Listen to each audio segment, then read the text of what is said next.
Lights, camera, ready, action! The truth is that the machines are coming. I think that means that we have more magic tricks to play with. AI in advertising is something that is talked about a lot. There's obviously a very clear set of opportunities that it brings. It's a very important car. It's a beautiful car. It represents the new face of Lexus. It responds to the driver's input almost intuitively. The ES has all sorts of technology which interacts with the driver to aid the driver. The intuitive features are based on safety. If, for example, you are on the highway, the car will recognize the lanes on the road and assist the driver to keep the car in the middle of the lane. The car would brake for you if you were to not see something on the road. It's a sort of supplement to the driver. That man and machine working in collaboration sort of started the process of thinking about how could we make an advert that mirrored the man and machine element of the car itself. Wouldn't it be a great wheeze if we actually had an ad written by a computer? But I thought it'll never work in a million years. I mean, what nonsense. Hi, I'm Alex. Hi, I'm Will. We developed and integrated the artificial intelligence for the Lexus ad. I'm guessing you just turn the machine on, type, make advert, and boom, out comes the script, right? If only. If only. We used a number of tools to extract every single bit of information we could from the last 15 years worth of award-winning adverts. We're looking at what's the relationship between people and the vehicles and the use of the cars, the objects, the actions, the emotions. Every attribute that could be drawn from them was pulled into this data set. Using tools like IBM Watson gave us a great head start. One of the things that Watson really excels at is understanding emotion and being able to pick insight from that. We've developed a set of algorithms based upon psychology, based upon latest literature within the scientific community of how humans categorize emotions. And we've packaged that up into this block that would understand any sort of text that's fed into that and pick out the key themes of happiness, sadness, anger, or confidence. When we started the project to create the advert, it wasn't just a completely open brief. It was felt that this would be a car that would be particularly appealing to intuitive individuals. In order to make an intuitive advert, we wanted to begin to understand what intuition was. And that's why we did the MindX experiment, to explore that in a very scientific way. MindX's purpose is applying neuroscience and psychology to the world of advertising. What is intuition? It's the use of unconscious emotional information in decision-making. We did online surveys, and then there's more behavioral testing where we actually had people come into the lab. We get an emotional image into someone's brain, and then we can measure how much that unconscious emotion affects simultaneous decision-making. So for some people, they can really utilize that unconscious emotion, can help them make better, faster, and more confident decisions. We're learning some new insights about intuitive people, their preferences for different visual aesthetics are, what they like in terms of music, voice characteristics, how they like to be communicated with. They have a particular appreciation for an emotional experience within an advert. So these results will be fed into the AI, which is going to help design the optimized commercial for intuitive people.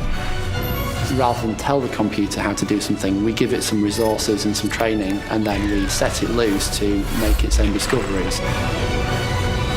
Once that data dropped into place, that was really the final step of pulling the project together, moving towards the final script.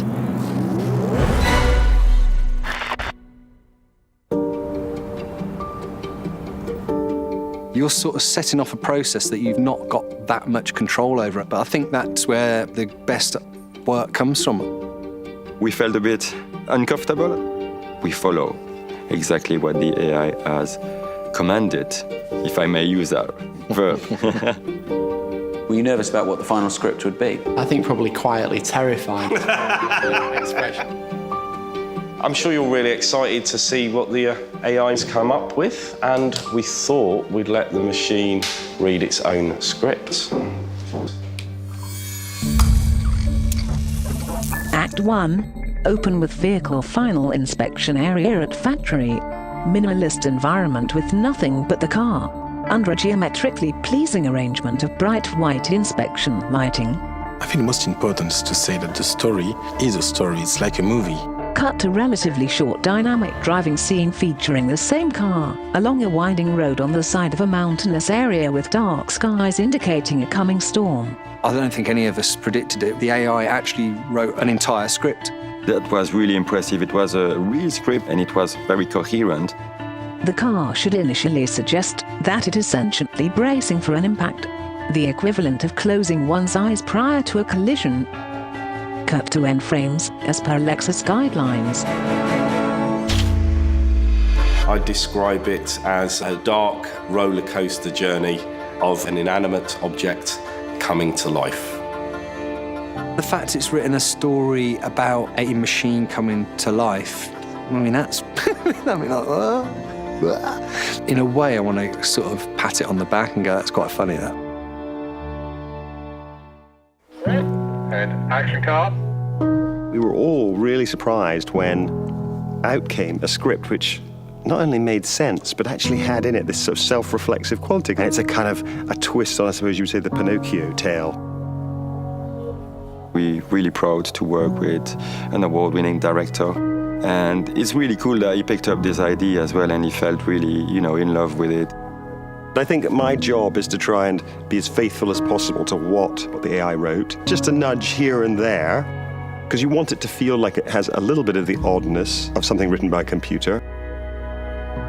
What I've tried to do is to figure out ways to make it feel like we're seeing quite a lot of this from the car's perspective. It's about this machine which is coming alive. So that enables you to be a bit odd and surreal, I think. We're getting close to a point where the AI's created work is actually becoming good, which I think is a fascinating idea. I think we all like to flatter ourselves as human beings that we have a unique way of understanding the world that no machine could ever replicate. And I think that it's going to be very interesting when things that make us laugh and make us cry has actually been created by a computer. And that's going to be fundamentally earth-shattering for the way that human beings see themselves and see their place in the world. I do think that the best agencies in the world will embrace machine learning and emerging technologies because we need them in order to find new ways of telling great, exciting, inspirational stories. We're going to get lots of brands and agencies jumping on the bandwagon, but then we're also going to get lots of brands and agencies actually using it in a meaningful and impactful way. That's what it looks like. I reckon it could have had a face, but they're just too lazy to put a face on it. Why didn't you give the AI an emoticon face? Are you worried about what the AI will make of the ad in the end? Yeah, we've got to tell it, haven't we, I suppose? So if it starts moaning about Kevin's direction, I thought I'd find that quite funny. Don't laugh at me. Take me seriously. It'll say you ruined my work, is probably what it will say, like every writer. I'll probably just shut it off, to be honest. We could just sort of do that. See if it's still there. Yeah. Thank you very much, ladies.